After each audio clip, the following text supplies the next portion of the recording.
On ne tire pas tous ensemble sur les lignes, on se coordonne, on échange, on partage. Ouais.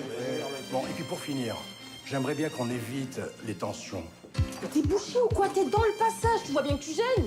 Qu'on garde son calme. Mais toi, tu vas me recadrer, mais vas-y, viens, mais je t'attends. Ça ne va pas d'être vulgaire. Eh, casse pas les couilles, toi. Votre comportement, votre politesse, c'est la vitrine de la réception. Non, non, je veux personne dans le champ. Regarde, il y a une vieille dans le champ. La vieille, c'est ma mère. Hein.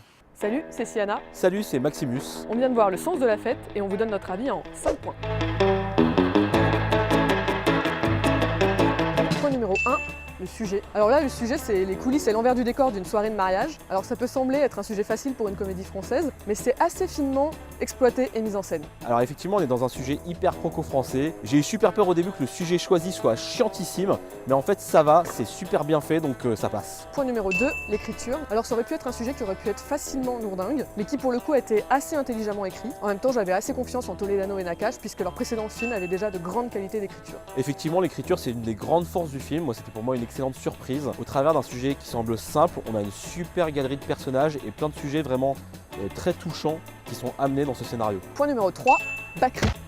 Alors on le sait, hein, Jean-Pierre Bacri est un immense acteur et là encore une fois on a du très grand Bacri, surtout dans les scènes d'énervement et d'agacement. Et en plus là on a des petites nuances qui le rendent très touchant et émouvant, ce qui rend la performance encore plus remarquable. Bacri, mais que dire sur Bacri, mais j'aime Bacri, putain mais quel acteur génial. Vraiment je suis un énorme fan et là il m'a pas déçu une fois de plus, c'est incroyable dans sa prestation. Et en plus je trouve qu'au-delà de son pur métier d'acteur, il a amené une épaisseur vraiment à son personnage et même au scénario et à l'écriture qui sont vraiment excellents. Point numéro 4, le reste du casting. Alors là on a un film qui tient en immense partie sur la performance des acteurs. Ils sont tous géniaux, très justes, jamais lourds, et mention spéciale à Alban Ivanov et Eye Edara.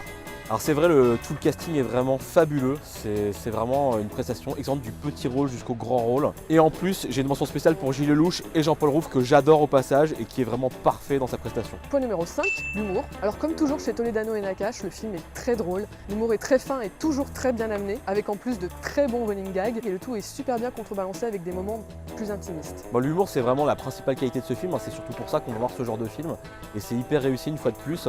On n'arrête pas de rigoler, c'est super bien écrit, c'est super bien amené, c'est jamais lourd. Franchement, c'est du 10 sur 10 pour moi là-dessus sur ce point. Donc en conclusion, j'ai passé un super moment. C'est une très bonne comédie française pour moi. C'est très frais et ça change des canons du genre. Donc pour tout ça, je vais lui mettre un très bon 7,5 sur 10. On est vraiment sur une très bonne comédie française, dans le bon sens du terme, peut-être même une des meilleures comédies françaises de l'année, si ce n'est la meilleure. Il manque juste peut-être un peu plus de profondeur et d'ambition dans les sujets abordés à ce film pour que ce soit un grand film, mais c'est déjà un excellent film, ce qui est déjà une bonne chose, donc je lui mets la note de 7,5 sur 10.